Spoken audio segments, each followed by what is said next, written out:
Hi guys, welcome back. I am too lazy to go to the Malecon right now, so I'm going to take you up to the rooftop and I'll show you the view from there.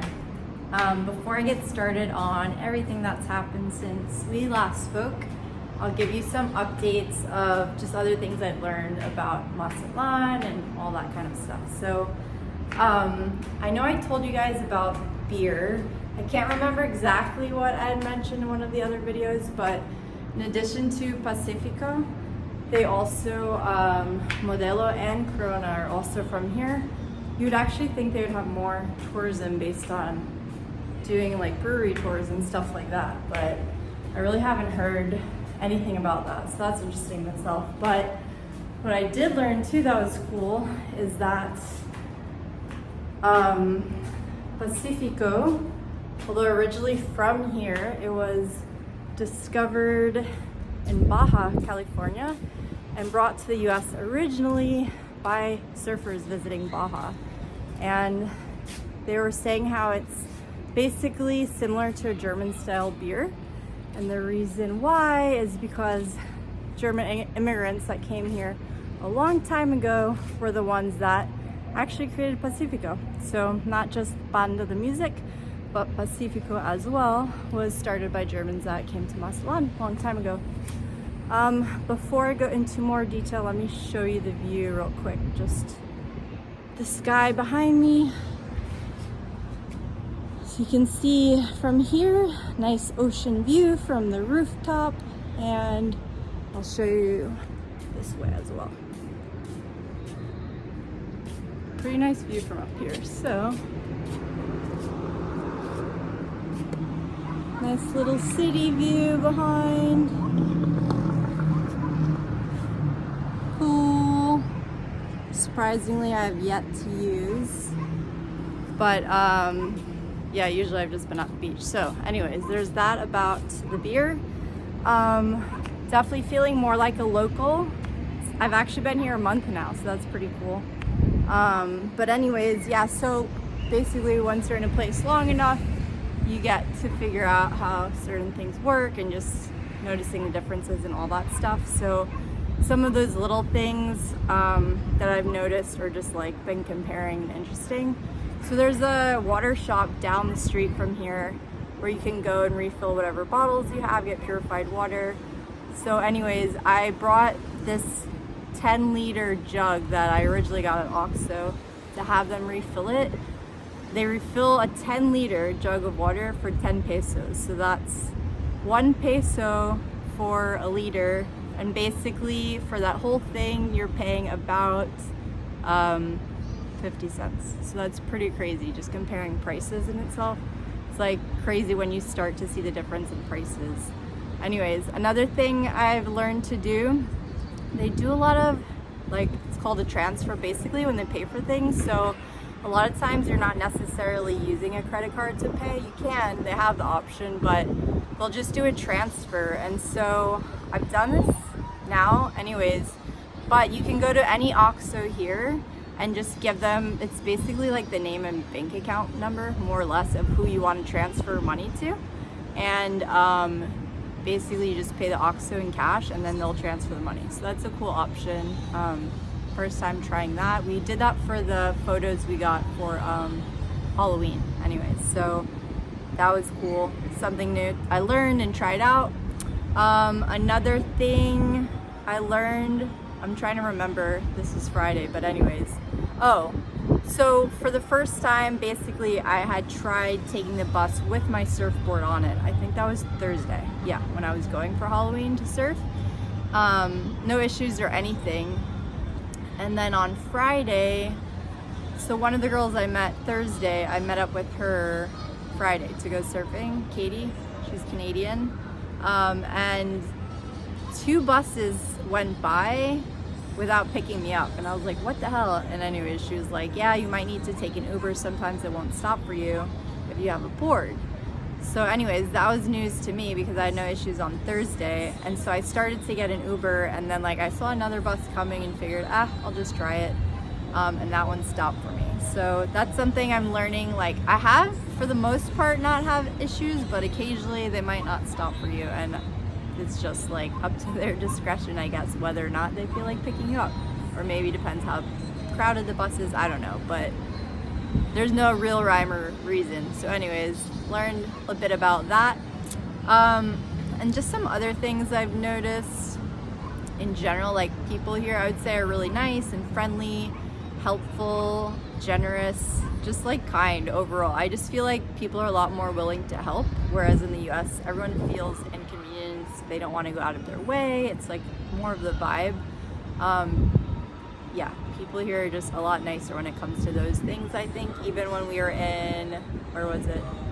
Sayulita, when we were basically one of the days going to surf and the car wouldn't start, we were stopped at an OXXO. And so Chana was asking like a bunch of people that pulled up, you know, if they had like pliers, and anyways, they were helping with the car and trying to get it started. And so many people, like everyone was willing to help. So it's just really, it's really nice to see that here and just notice the difference. So some of the things I've been noticing along the way. But anyways, back to what I've been doing on Friday. So I ended up surfing with Katie and a friend of hers, David. We went to Camarón, which was fun. And then later that day,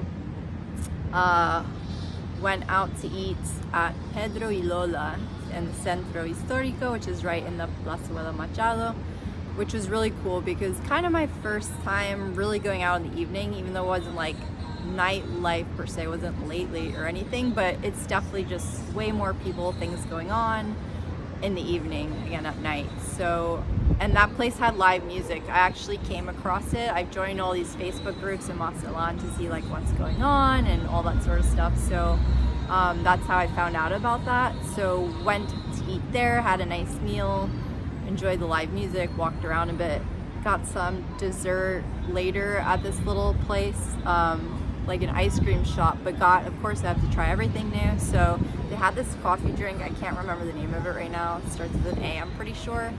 But basically the coffee's in a cream form and then it's like on top of the milk, and you can drink it like that or mix it. Anyways, it was good.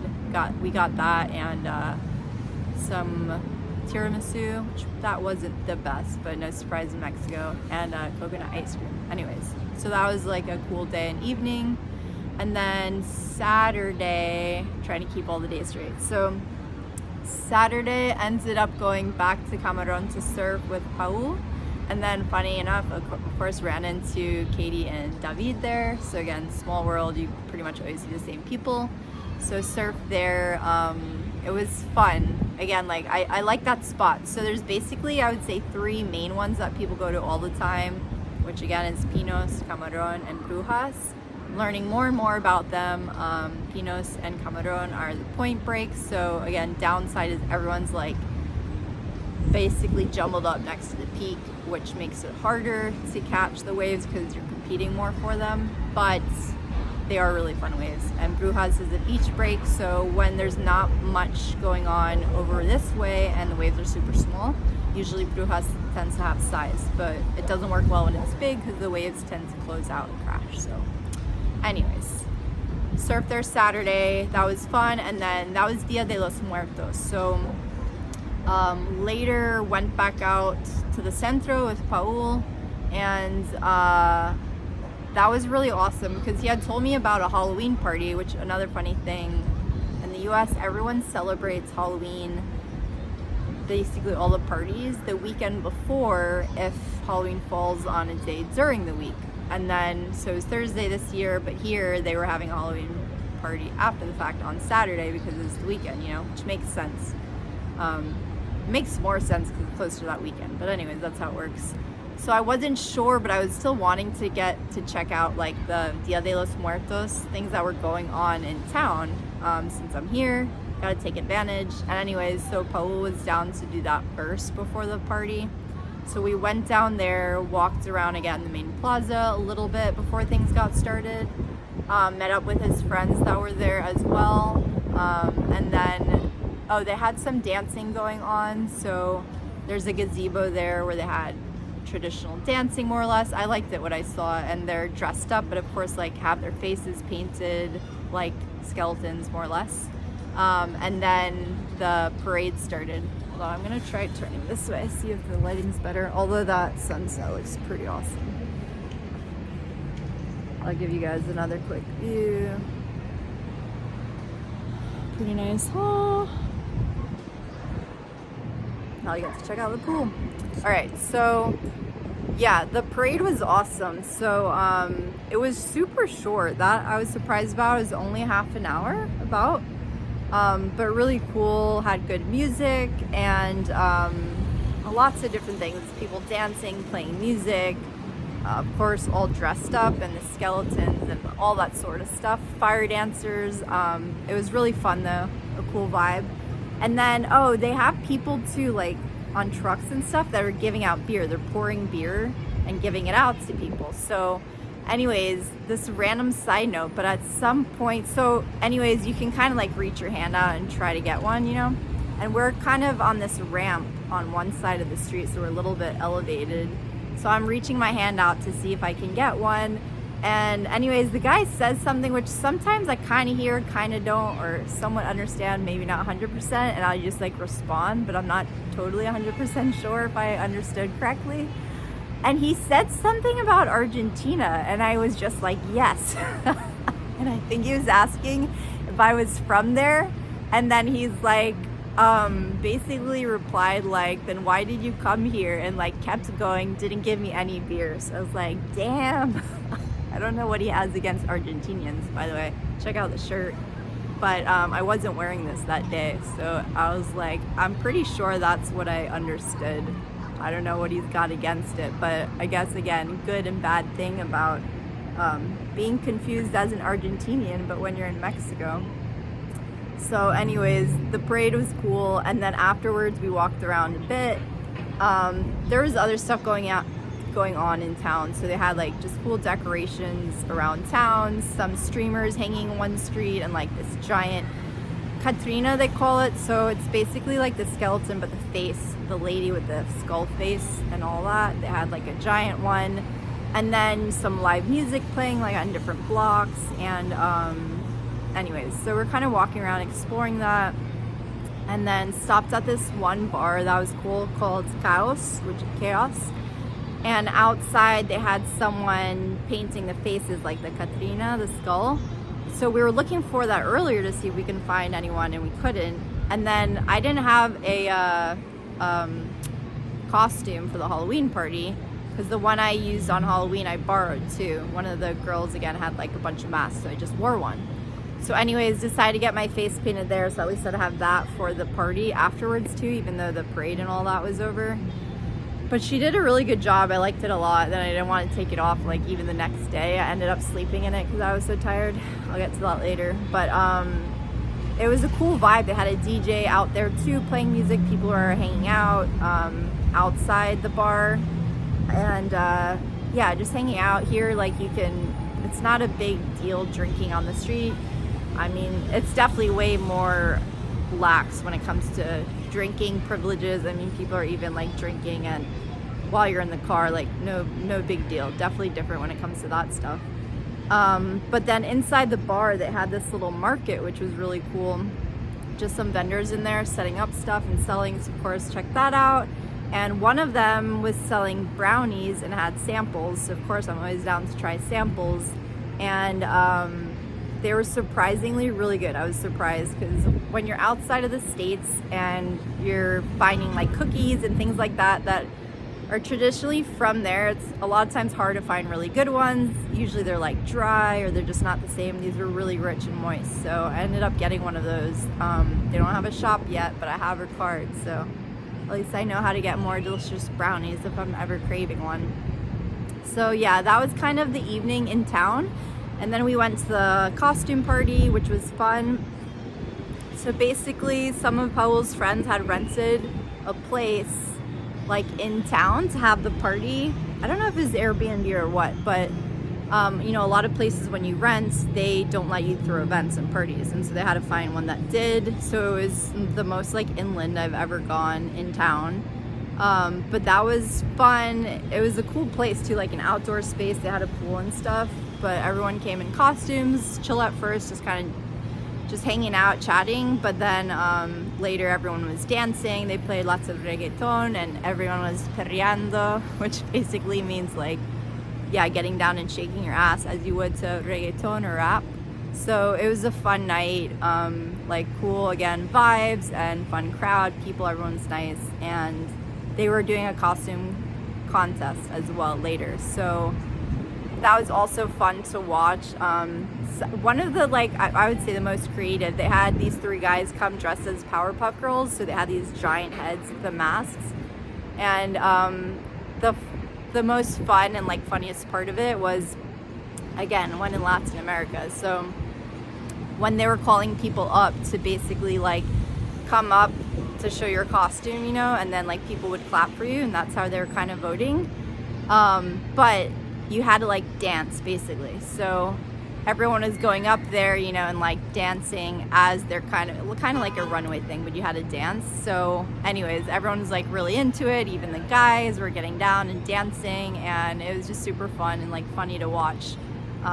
Yeah, people are definitely better at dancing here, I would say, overall. So it was quite entertaining. It was a long night. That's the latest night I've had so far. Definitely the most nightlife. So by the time we got back, it was like 4 something, and I went to bed at 5. So late night, but fun. It's fun to have those nights every now and then. Just like Buenos Aires times, staying out all night. But actually, I didn't see the sunset, I think, or sunrise. I was asleep before then. So that was Saturday.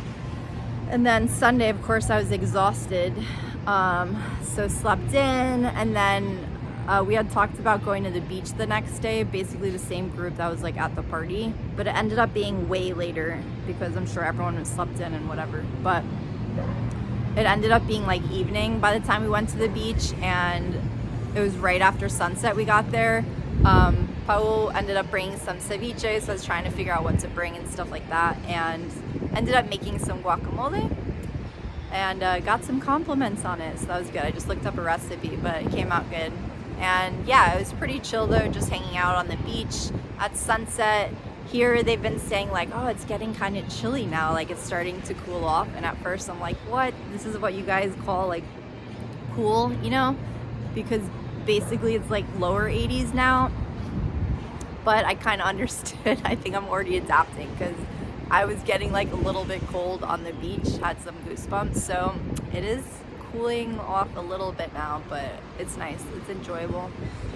So the water will be cooling off too. I've noticed that a little bit, but not bad yet.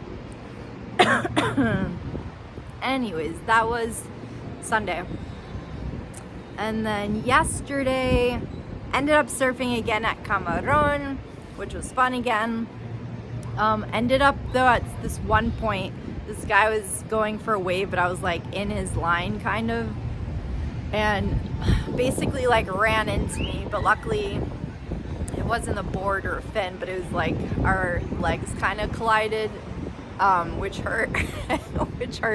But then I kind of forgot about it, and it wasn't until later in the day I was like, oh my god, my knee was like jacked up and hard to walk, and like couldn't really bend my leg, like sort of had a limp. So I was like, dang, I guess that hit me harder than I realized. But anyways, surfed in the morning, and then to fill you guys in, so again, I'm in that surf chat with the lady surfers, and they're doing a surf competition on Sunday.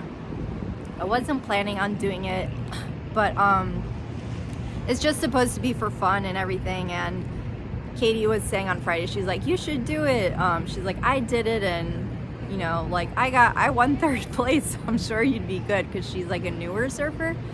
But anyways, and I was just like, I mean, it would be fun, but I wasn't trying to spend money and all that stuff. Anyways, I was convinced to do it, so I signed up to do it. I ended up getting sponsored, funny enough, and this is my first surf competition. It happens to be in Mexico, but the friend we were hanging out with in Sayulita decided to sponsor me too when I mentioned I was gonna do it.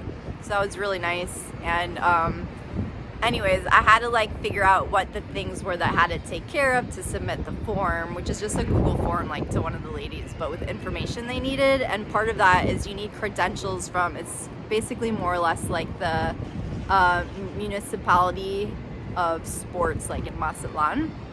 So again, learning how to do all these little things once you start to live in a place. So I ended up walking to the building. It's like about half an hour away, but a lot of times I'll just walk, or at least like, unless I'm going way far down to take the bus. So I walked there. I was able to now I have my own card and credentials and was able to submit that. So that will be Sunday, which should be fun.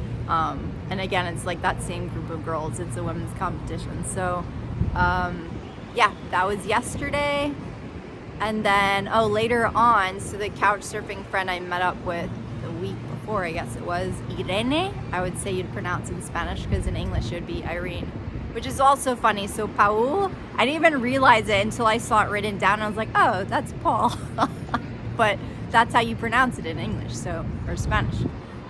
Anyways, she's leaving today actually for a trip, but we were like maybe gonna meet up yesterday, and I was walking back on the Malecon to come back here after I got my credentials, and she ended up being close by. So I was like, yeah, we'll meet up. And we ended up, basically, she took me to this rooftop bar, which is really cool. It's on top of the Hilton, but it's called Bar 15, so 15. And you just get an amazing view of the beach and everything, the city from there.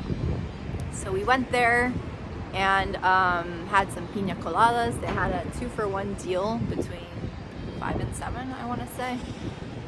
Yeah, that sounds right. And got to see the sunset from there and everything. But yeah, that was pretty much it. And today I've been trying to be productive again, because I feel like it's been a little while now. So trying to get back on things, and that's about all I have for you guys now. I was gonna tell you something else about tomorrow, but I'll just leave it for the next video. Basically, to give you a little cliffhanger, I'm gonna be doing a gastronomy tour tomorrow, but I'll go more into depth on that on the next video. All right, so stay tuned, and I will talk to you guys soon. Bye.